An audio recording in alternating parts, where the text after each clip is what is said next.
what is the end goal? And why am I doing this? And more important to me every day is, and am I enjoying the journey? Aside from that, I had a long talk with somebody yesterday that we so focused on the achievement that the achievement's out here. I hope I do it. I'm committed to it, and it's great. I do want that, but I want to enjoy today. I may never make it to that achievement. I may die tomorrow. I want to get there. So, I want to be driven. I enjoy waking up with that, but can I be okay with today? Can I be content with today? And I play with that. We can play with the words. I tend to look at it as that. Can I have gratitude right now and be content with all I have, be content with all I don't have, and be content today and find gratitude right here, right now? Yes. Yes, I can. And I want to be. I want to do that. That is a goal of mine for this day, this moment. Stay connected to gratitude. Hit the follow button right now and join thousands of listeners tuning in each week. We're the Gratitude Seekers. Come join us.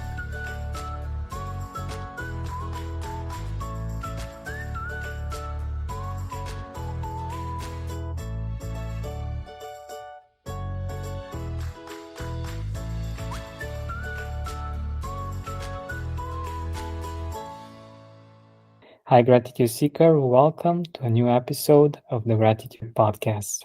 Today with us, we have an author, former pro athlete, and personal drive expert. His name is Kevin Miller, and he's here with us on the Gratitude Podcast. Welcome, Kevin. Hey, thank you for having me, George, and I'm honored to be with you today. My pleasure. So I wanted to keep this brief so that you can say a bit more things about the work that you're doing. We're going to be talking about the book itself in a bit, but I just wanted our audience to get to know you through your own words. Well, thank you. This is, there's nothing I enjoy more than talking about these issues that matter, just of our own personal growth, which the point of that is it's our personal enjoyment. It is having gratitude. At the end of the day, I want to wake up driven, and I want to wake up with gratitude, and then just find myself, I live out here in the national forest where they actually have therapy for forest bathing, to come out and immerse yourself in forest bathing. And I think about that as I go through the day, that there's probably nothing that gives me more peace than gratitude bathing. Just your message, just being present and stepping back, especially when I get frustrated about something, and being grateful. I mean, at the end of the day, that's the goal. All these efforts for personal growth and personal development, self-improvement and self-help, I mean, they're all a means to an end. It's not like we get up today, hey man, I can't wait to go read about self-help. It's not, it's what it does for us. And at the end of the day, man, that's why I appreciate elderly people. That a lot of them have found, hopefully, have found, they finally come to a place of going, oh my gosh, so much doesn't matter that much. I'm just going to sit here and I'm just grateful to be alive, and I appreciate that. So that's a big quest of mine, is to help people. I mean, it's the end goal that we're looking for, an end goal of being joyful, of being, not every moment has to be happy, but having joy and having a level of peace. And even in all my drive, sometimes I've missed that. So, but I love inspired people who are seeking and pursuing. I do. It's inspiring to me, and I want people to be that, and really grateful to wake up that way every day. Wow. Amazing. This is such a wonderful introduction to who you are, beyond achievements, beyond things that we usually think about when we are asked who am I and what I'm doing. It's who am I and how I'm feeling, what are the things that really matter to me, that I really feel grateful for, and that really have an impact. And I think this is wonderful. So you mentioned one of the things that I wanted us to talk about. In many of my discussions, I've heard people say that if you are grateful, or if you're too grateful, you're not going to be motivated. You're not going to have any kind of drive. Do you think this is true, or this is just a myth? I think it's a great question. It's a great thing to focus on. As one of my concerns as I talk about drive and being driven is that some people, it can just sound exhausting. Like, oh my gosh, can I just be okay? Can I just be, I'm tired of striving. I'm tired of trying. And I do get that. I get that as an entrepreneur. Sometimes I'll have decision fatigue. Like, man, I'm tired of deciding stuff. Can I just not? And of course, I feel that way for a minute until somebody else starts to decide something for me. And then I realize, no, I do. But I do understand that exhaustion. And I've done that. I've driven just with my hair on fire, and it can be exhausting, especially or it can be exhausting when we don't really know what we're going towards. What is the end goal? And why am I doing this? And more important to me every day is, and am I enjoying the journey? Aside from that, I had a long talk with somebody yesterday that we look so focused on the achievement that the achievement's out here. I hope I do it. I'm committed to it, and it's great. I do want that, but I want to enjoy today. I may never make it to that achievement. I may die tomorrow. I want to get there. So, I want to be driven. I enjoy waking up with that, but can I be okay with today? Can I be content with today? And I play with that. We can play with the words. I tend to look at it as that. Can I have gratitude right now and be content with all I have, be content with all I don't have, and be content today and find gratitude right here, right now? Yes. Yes, I can. And I mean, I want to be. I want to do that. That is a goal of mine for this day, this moment. And I'm not going to say, but I'm going to say, and I don't really want to just quit. I don't, am I satisfied?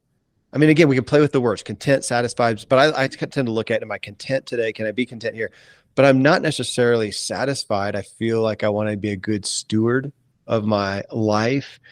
And again, back to being driven. I want to wake up tomorrow. If I wake up tomorrow and go, you know what? I'm good with everything I have. I should be grateful. I shouldn't want anything more. I'm so privileged already. I'm done. Well, now what do I do? How boring is that? I mean, like the idea of retirement, I just don't understand. I do understand it, especially when you're spending your days not in gratitude, not enjoying what you're doing, not inspired. Then I would want to retire too. But I would hope that people would find work and a life and days, consecutive days that they enjoy, that they wouldn't want to end necessarily. I mean, at some point, I may work a little less and play a little more, but I want to enjoy this day. But I feel a responsibility to continue on helping people and being involved in life in the world. And selfishly, though, I also just want to. I want to wake up in the morning curious about something, excited about something, interested in something. It was Tony Robbins who a long time ago said, he said, I think just the happiest people are just those who are making positive progress every day. They're just got something to look forward to and something to go after. And I've learned not to judge that. And so if it's, man, I'm looking forward to a trip, great. I'm looking forward to building something at my house, great. I'm looking forward to being on a show, great. I'm looking forward to selling more books, doing something that's going to increase my business. Man, that's great. Whatever it is. I'm looking forward to cooking dinner with one of my kids tonight. I want to look forward to something. And so it's a great question. Can we have gratitude in what we have now? And in a sense say, man, I'm good right now. I'm content. If nothing got better, am I good? That'd be a great place to be. And why not make some things better? Why not have something to look forward to and to look at what do I want and why? I've seen lots of people, actually, lots of guys that I know, lots of businessmen who have made enough money. They do not need to work anymore. All of them that I know, at least that I'm involved with, though, are just looking for continually more meaningful work. They just enjoy it, or they just want to help people. They want to do something. They don't want to go just sit on a bench for the rest of their life. So great question. I love unpacking that. Thank you. I don't know that anybody's ever asked that. Yeah, thank you. So I think it's very interesting because we think that, okay, or many people think that, okay, once you're grateful, you just, like you said, you just want to sit on the bench and be grateful, and that's it. But the truth is that we are more complex as human beings, right? Like what you just mentioned, what some of the takeaways for me were the fact that we want to evolve, we want to grow, and even though we are grateful, we are happy with where we are right now. Yeah. This need for growth is inherent, uh, as well as the need to have a purpose, to want to create something for the world, to give something to other people, to have some kind of meaning in society. And I think that regardless of how grateful we are, we can still continue to grow and to give to others and to have meaning. And I think it's actually the way to go. Like, we're not supposed to just think about the great things that we want to do in the future, but also the great things that are happening in the present, and that actually drives us, right? Most people don't realize how much their personal information is being bought and sold every day. Data brokers are making billions pulling details about you from public records and the internet, and then packaging and selling it, usually without your consent. That's how your information lands in the hands of scammers, spammers, even stalkers. It's why you get endless robocalls and why ads seem to follow you everywhere. That's where Aura comes in. Aura actively removes your data from broker sites and keeps it off. They also instantly alert you if your information shows up in a breach or on the dark web. But Aura goes beyond data protection. With one app, you get a VPN, antivirus, password manager, spam call protection, dark web monitoring, and even up to $5 million in identity theft insurance, all backed by 24/7 US-based fraud support. Other companies might sell just credit monitoring or just a VPN. Aura gives you all of it, together, at the same price competitors charge for just one service. Start your free trial today at aura.com/remove. Protect yourself now at aura.com/remove. If you have a headache or feel tired constantly, clean air can be the solution. And in theory, if you want more clean air, you just open the windows, right? Well, not quite. Pollution in general and noise pollution in particular make it a much less desirable option for most of us. But here comes Air Doctor. Air Doctor helps us and our family enjoy cleaner air with fewer odors and better sleep. It uses a 3-stage filtration system that captures particles about 100 times smaller than what most air purifiers can handle. Stuff you definitely don't want floating around your home. We're talking dust, pollen, mold spores, pet dander, wildfire smoke, even bacteria, viruses, odors, ozone, and VOCs, all the invisible things you'd rather not be breathing in every day. And here's the best part. It's whisper quiet. You don't get that constant loud fan noise that so many air purifiers have, so you can sleep or work peacefully. Air Doctor also has an auto mode, which means it's constantly adjusting to keep air clean 24/7. You don't have to think about it. And when it's time to change the filter, it reminds you, so there's no guesswork. 98% of Air Doctor customers say their home's air feels cleaner, safer, and healthier. It's no surprise Air Doctor won Newsweek's Reader's Choice Award for Best Air Purifier. Head to airdoctor.com and use promo code GRATITUDE to get up to $300 off today. Air Doctor comes with a 30-day money-back guarantee, plus a 3-year warranty. An $84 value free. Get this exclusive podcast-only offer now at airdoctor.com. That's airdoctorpro.com using promo code GRATITUDE. Yes. Yes, that's a good point. And I'll admit I struggle with that, Georgian. I struggle sometimes with being present because I get excited about the future. I'm looking towards the future. That does motivate me and it does drive me. And I can miss the moment now and find out that even in excitement that I'm kind of in anxiety, I'm not paying attention, I'm not being grateful. So yeah, that's a risk in this. I mean, this is all, it's not, this is why part of the book is one of the 2 big myths I talk about is drive alone is not the holy grail. Drive alone doesn't make you happy. You can be driven and drive yourself to hell and to heartache and whatnot. It's interesting. I was thinking as you were talking too, I had a guy on the show a while back, Don DePani. is his name, real famous guy. And he was a monk for 10 years. For 10 years, he had a lot of solitude, had a lot of study, focused on being present and focused on being grateful, being and having gratitude. And after 10 years, he left, and you would think, okay, I guess he's good. He's going to sit on a mountaintop for the rest of his life and be grateful, right? Back to what we're talking about. And he did in his heart. We all want, you said the word purpose. We all want purpose, and we find our greatest purpose in helping other people, serving other people. Not that that's all altruistic. It's selfish. It gives us joy. It can be very selfish in that, in a good way, I think. And that's what he does. And today he's got his ashram, his property, like 30 acres or something in Costa Rica. And he's building that and writing books, and will have people there. And he wants to impart and help other people find gratitude. And he wants to do that. He's not just sitting there, in gratitude, doing nothing. He wants to impart it, help other people experience that. It's a beautiful depiction of that, I think. Exactly.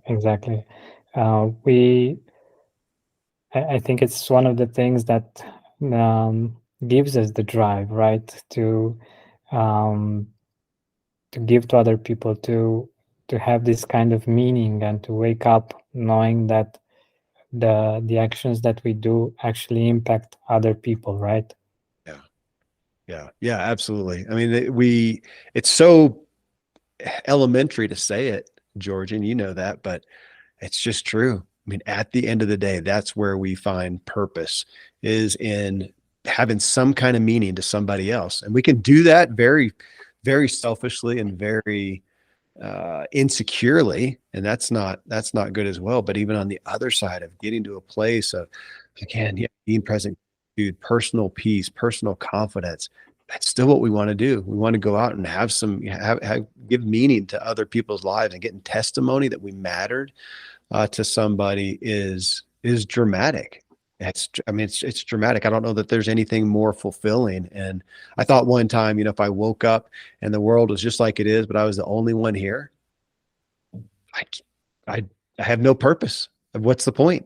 You'd only eat so much food and drive cars around fast and watch some movies, and then there's nothing to live for. It's other people, it's relationships, and what can we impart to them? And that's where I see the most joyful, grateful people, is those who have found a way to give to others in a meaningful way. And again, I just, it's important to me, because I think it matters that that's not all just selfish and altruistic.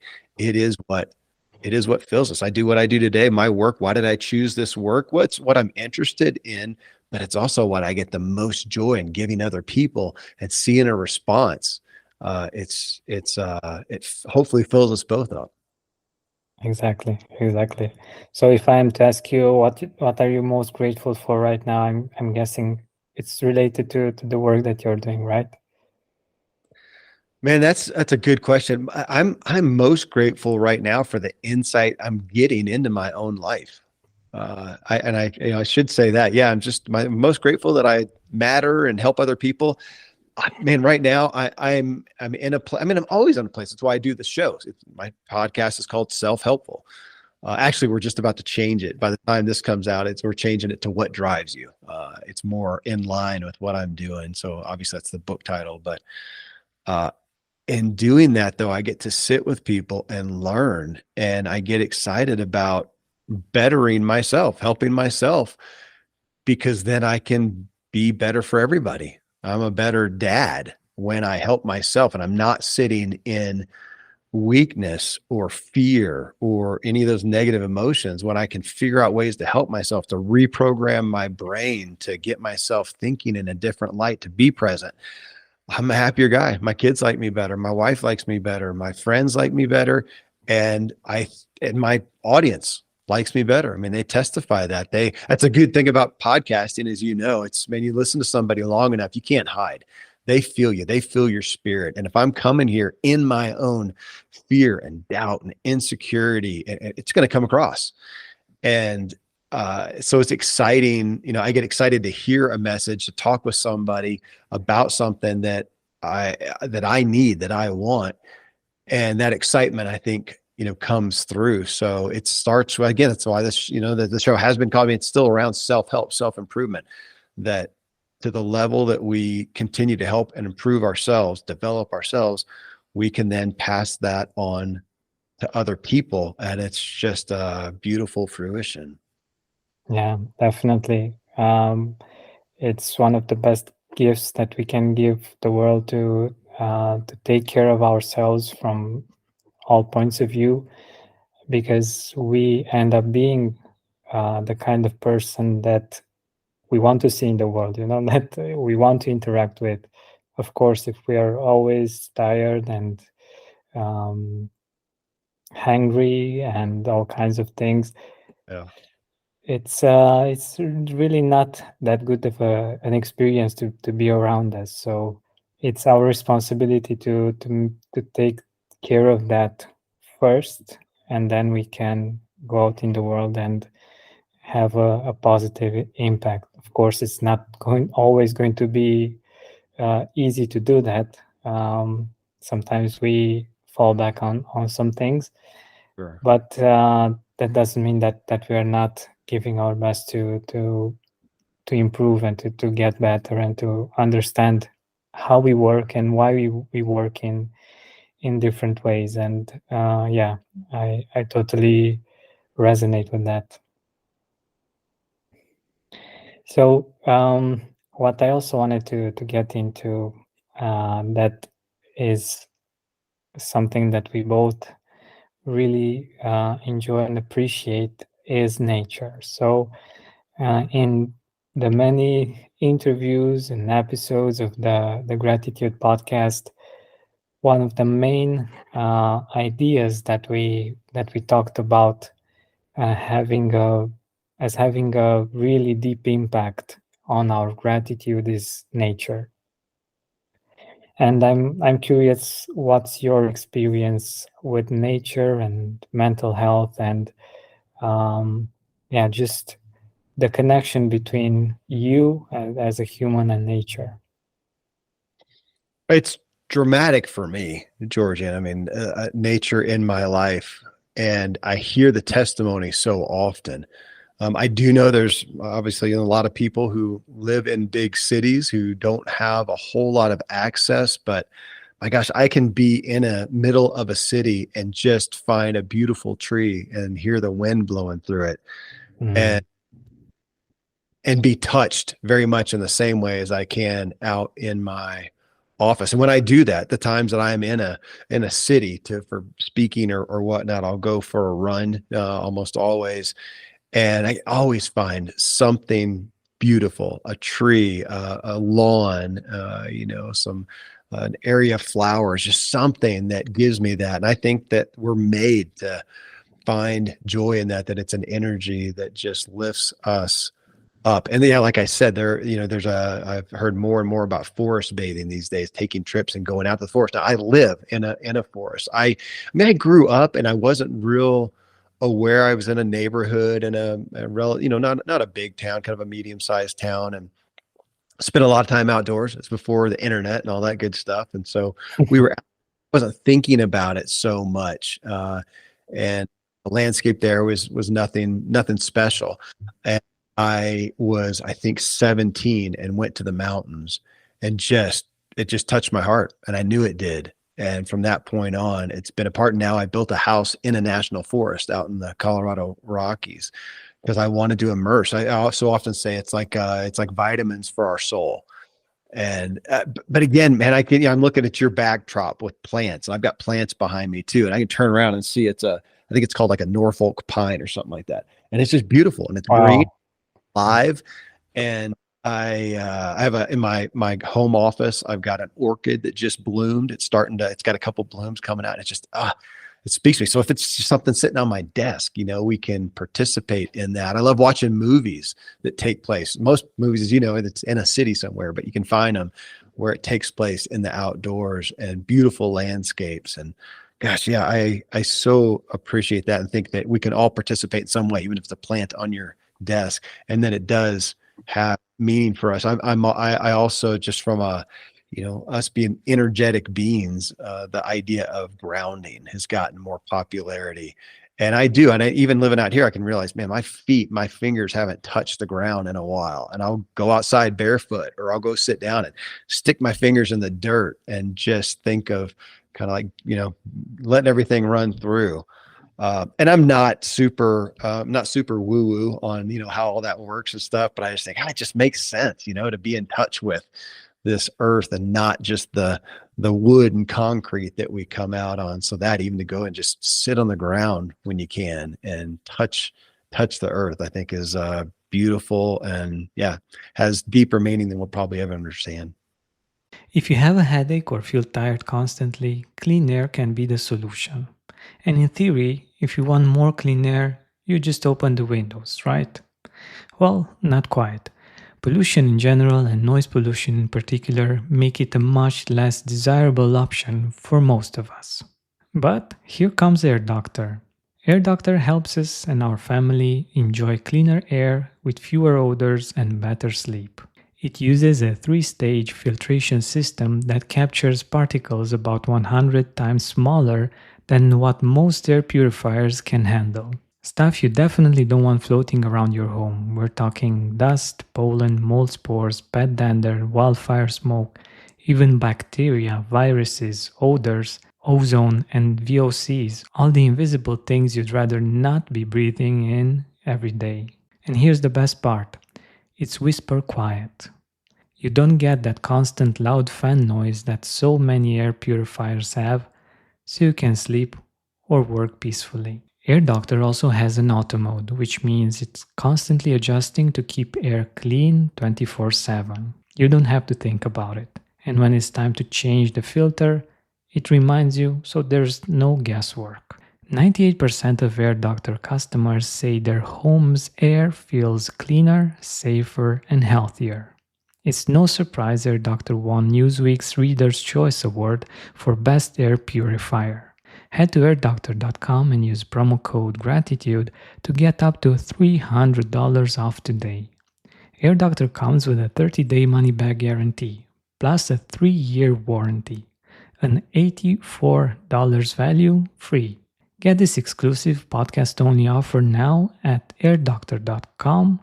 That's airdoctorpro.com using promo code GRATITUDE. Wow, I love so many things about what you just said. So let me just take them one by one. So I really love this idea for our listeners if they're in a big city and it's harder to get out in nature one way or another, or they have a really busy schedule, that there are solutions. Like you mentioned, the fact that you have some plants in your house, the fact that you have some trees that you can see and you can connect to, that can connect you with nature, or any kind of relation, even as something as small as just one tree can connect us to nature. And I think that's wonderful, because in many days, maybe weeks for some, it's really hard for them to do this and to connect with nature. So the fact that we can do this in a really easy way is very powerful. It's something that I hope our listeners will be thinking about, ways in which they can do this in their environment. And just this fact that we can do this constantly can help us a lot. And what you just mentioned about being in contact with the earth, with the ground itself, it's so powerful. It's so interesting that indeed we live in somehow a very comfortable but somehow artificial kind of environment. It's great from many points of view, but we just forgot our relationship with the earth itself. And I didn't even think about this, but it's really powerful. Like just touching the earth, just whether with our feet or with our hands, can have such a great impact. And I was thinking about when we're planting something, or if we have a garden, when we're taking um, vegetables from the garden, how impactful it is. And it's something so simple, but when you do it and you're aware of the action itself, it just makes so much sense, and it connects you to something that's so deep that we know it's inside of us, but we just forgot about. And um, yeah, and the first thing that you mentioned and the last thing that I wanted to get into is this idea of forest bathing. I absolutely love it, because when we think about hygiene, we think about showering, taking a bath, things of this nature. But when we think about our mental health, it's a great way of taking a, a mental bath or a mental shower, just being um, in nature and connecting with nature. And indeed, it's just part of us being healthy. And I just love it. I just love it. Yeah, likewise. Yeah, it's that's a great way of stating it. Yeah, thanks. Yeah. And I love the fact that these ideas um, begin to have names, like concepts and things that people do as something that is new, but it's also something that I hope in time will become the norm. Like I'm going for a bath. Where? Like you're meeting people on the street and they saying, okay, how are you, Joe? I'm good. I'm going to take a bath. Really? But your house is in the other direction. Actually, I'm going to the forest.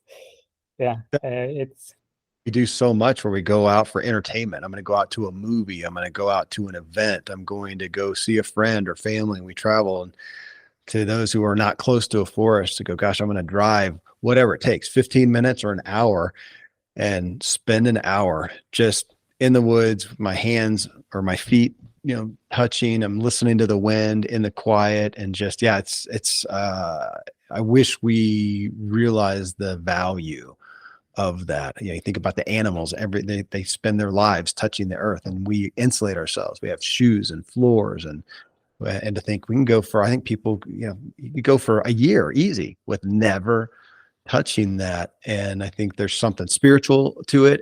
But even from a scientific standpoint, they talk about that, just like static electricity. I mean, you've got stuff going on in you, and to go out and let that, uncharge out of us. I think about that, and I'll sometimes realize, oh my gosh, yeah, it's been, a few days. I'm grateful. I'm lucky that I have a special type of floor at my home, a concrete floor that's real close to the ground.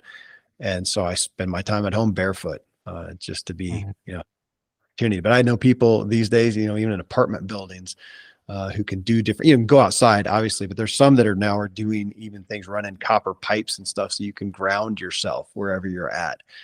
So yeah, if you look at grounding, you can find a lot of stuff about that, but I don't think any of it touches or is as much as going out and just touching the bare earth. Yeah, that's so fascinating for me, that it's so simple, like and when you do it, it just makes so much sense. And um, the fact that it's so simple, it's so interesting, because we tend to think that many of the problems that we have complicated solutions, but in many situations, just going outside, um, getting in touch with nature, maybe even uh, going barefoot in nature, connecting to the earth, can help us connect to parts of us, to resources that we already have, that are natural and that help us find the solutions that we need. And I think when we think about our ancestors, I think they knew that, and they did these kinds of things. And we don't see it, but it's relatively recent that we got to be in apartments that have nothing to do with the earth, right? Yeah, it is. I mean, we don't realize that the norm has not been the norm for that long. Yeah, it's been only recent where we've lived in high rises and where we've had electricity and the internet and running water and all that kind of stuff that we know nothing about. Even my kids, it's hard for them to realize that when I was a kid their age, there was no internet. There's no internet. I mean, it's just we don't realize. And yeah, we're in such a short span of time of the industrial age and the information age and all that. And a lot of it's great. I mean, I'm grateful for it. I'm grateful that we can do this and talk across the world. It's awesome. And it can pull us away from some of the things that will lend towards our greatest health. So I want to budget it just like that, to budget some forest bathing, to look at, man, I appreciate the technology. I need some time away from it. I appreciate what it does for me. What's it keeping me away from? I even talk about that with my kids because I can get frustrated with screens. My gosh, get off your screen. And I have to remind myself, okay, guys, sorry. It's not that screens are bad. I love screens too. I got 2 screens in front of me right now, and I'm grateful for them. But if that's all I do, what am I not doing? What is it cutting it?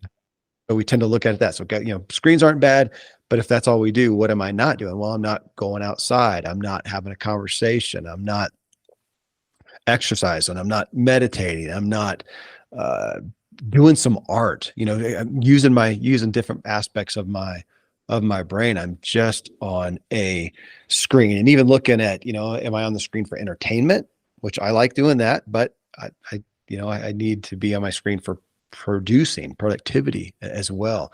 But yeah, looking at everything and budgeting it, I like to step back. I think it does us all well to go, okay, I know this is the norm. I know everybody's doing it. Is this best? Is this helping me? What am I missing out on?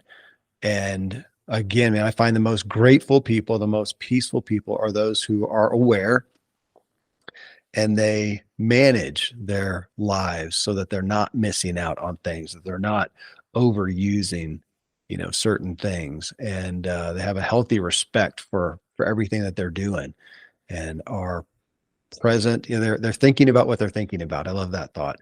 And they're thinking about what they're doing and how they're being, which is probably one of my more one of my higher focal points these days is to get away from what I'm doing and just to focus on how I am being, which takes the inner work. And that's why we do shows like this and have these conversations. Exactly.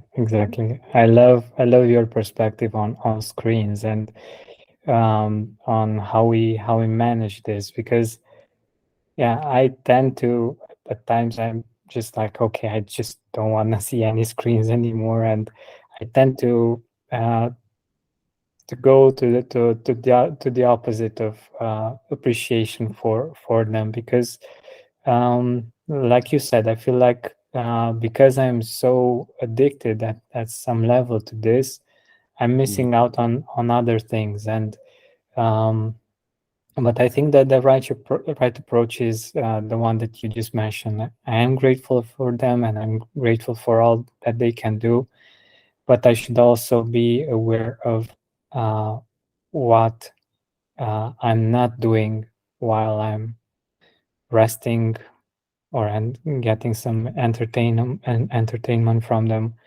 And I was also asking myself at one point, okay, but what was I doing before all of these screens appear? Like how was I resting? How would relaxing look like without the screens?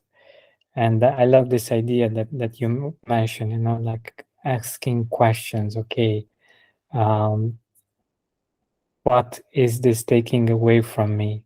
Because it's something, okay, it's not something that we're fighting. And I think this is the powerful part. We're not fighting the fact that we are using these screens and they are helpful, and there is a lot of great entertainment on the screens. But we should also be aware of what it takes us away from, and that's very powerful. And we can think of alternatives. We can think of things that actually matter for us in a different way, and we don't just hate the screens and we just, I don't want to see them anymore, but we think, okay, yeah, we have an alternative, we have something else that we can do with that time. And is I love this idea, and I think it's something that's so relevant nowadays, because obviously we spend a lot of time using technology in different ways, but we still need to get back to those natural things, to the natural balance, if we want to spend more time in gratitude and in a great place. Yeah, I like that term, natural balance. I mean, in my book, What Drives You, I take us through these key areas of life, relationships and spirituality and health and wellness. And just looking at statistically, these are where we find fulfillment. We could say gratitude. This is where we find our greatest gratitude in these areas of life. And let's audit them. Let's go through and find out, what do we care about? What do we value, and why? That's the point of being authentically driven, is to know what you want and to know why, and to look at those and have them listed out and go, okay, what do I value spiritually, in my health and wellness, in relationships? What do I value with money, my work, and to go on through these categories. Those give you kind of the areas, as you talked about, to balance. So look at, okay, today, if I want to be driven authentically and driven well in these areas and achieve these things and enjoy these paths, then I've got to invest in those. I've got to balance those. I got to budget those. But those are the areas that today, if I have a spiritual component in me, which I do, and I have a faith, I want to engage in that. How do I do that? Is it with a screen? Is it with a book? Is it with meditating? Is it with prayer? Is it with whatever? But it gives me something to do. And with health and wellness, what am I going to do? And if you need to use a screen for health and wellness because you're watching somebody's fitness routine, great. But you're here doing something. You're doing something on your own and living your life outside of the screen. But I like looking at those areas as focal points, because sometimes, even like with kids, you can say, I get off the screen, like, oh, what else do I do?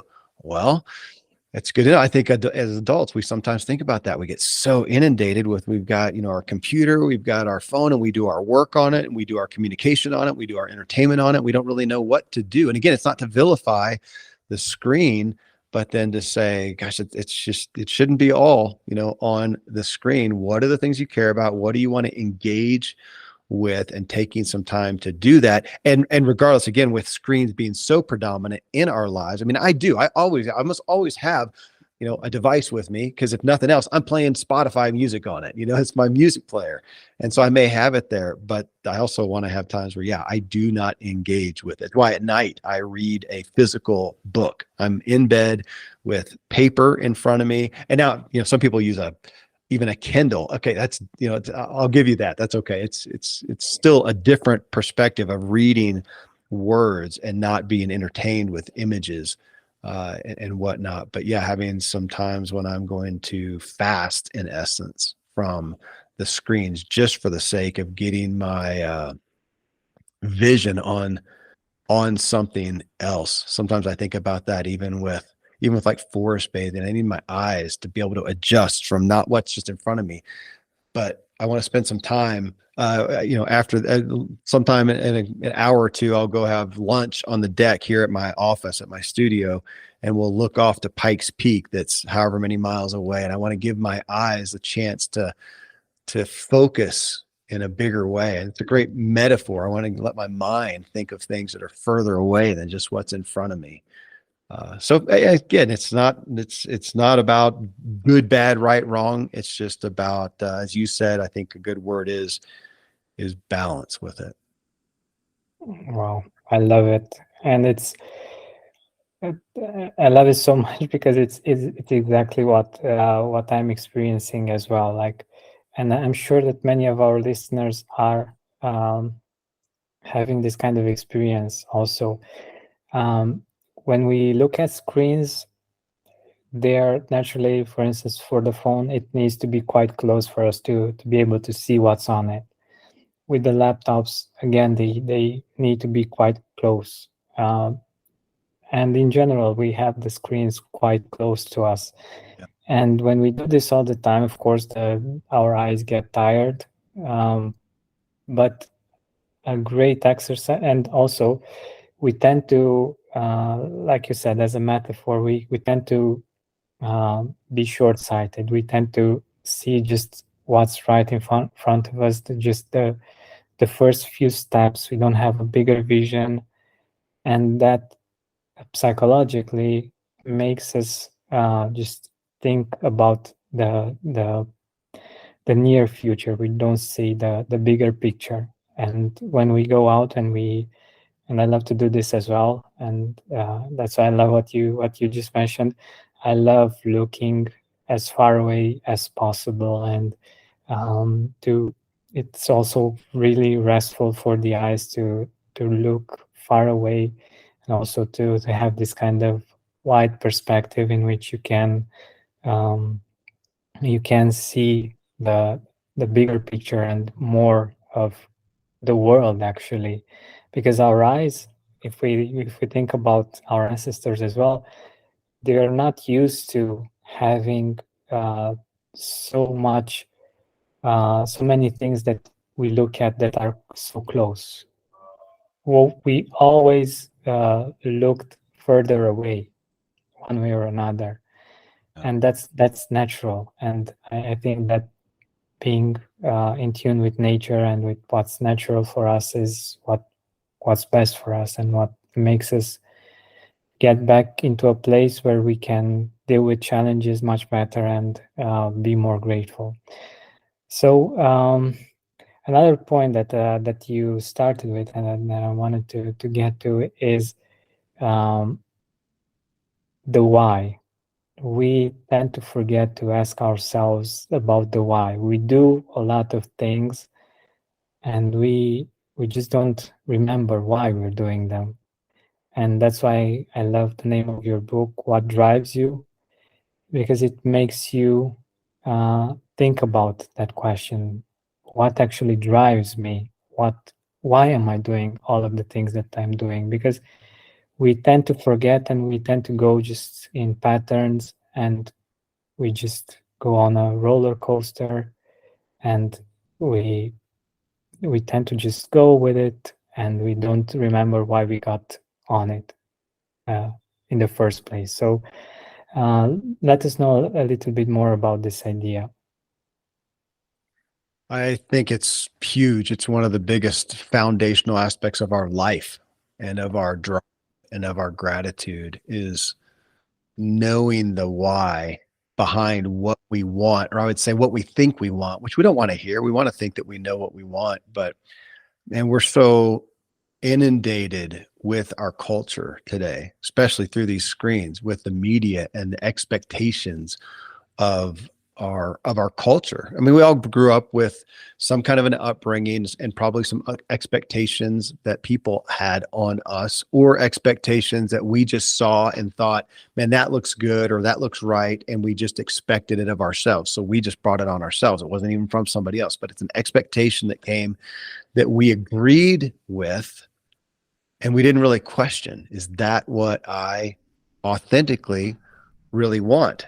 And man, that drives a lot of people's lives for their entire life, never providing fulfillment, never providing aspects of gratitude, because it's not authentic to them. And we know those stories of somebody and who, their parents wanted them to do something, to study something in school and to get a job here, and they did that and it was not fulfilling. It's a big deal, but we do that in so many ways in our lives. So again, my book focuses on taking you through these key areas of life and saying, okay, here's what tends to provide the most fulfillment to people in these areas statistically. But there's a range. You don't have to do any of those, but generally it's going to be within these areas. But what do you want? And so you say, okay, I want this. I want to make this much money, or I want to work at this. I want to achieve this. I want these kind of relationships. And they say, well, why?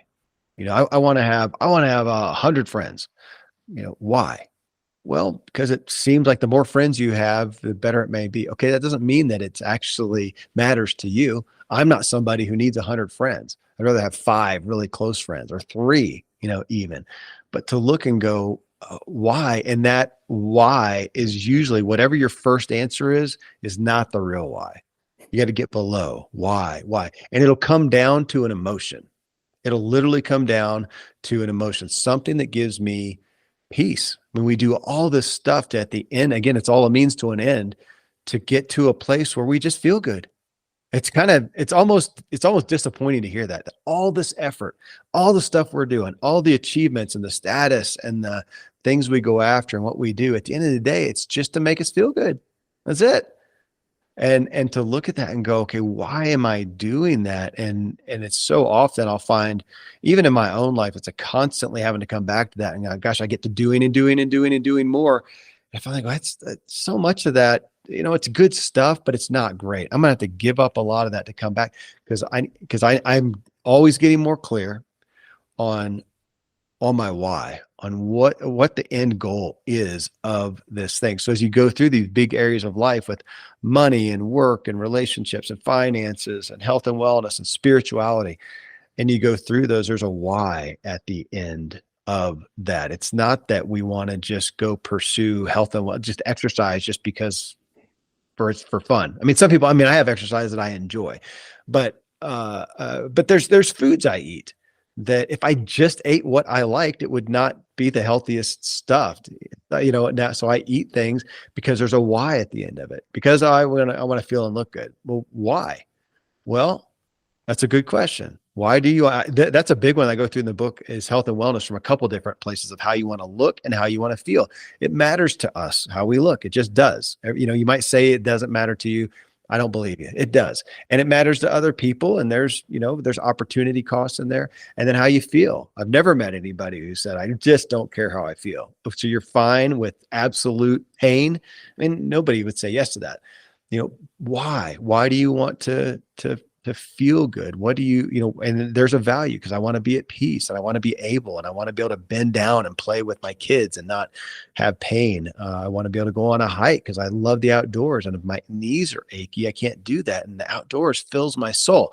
Really. So you want to be healthy and well because of almost a spiritual component of this, is so you can get out and really start connecting that. That's what makes drive up. It's not inspiration and motivation and having to pump yourself up so much.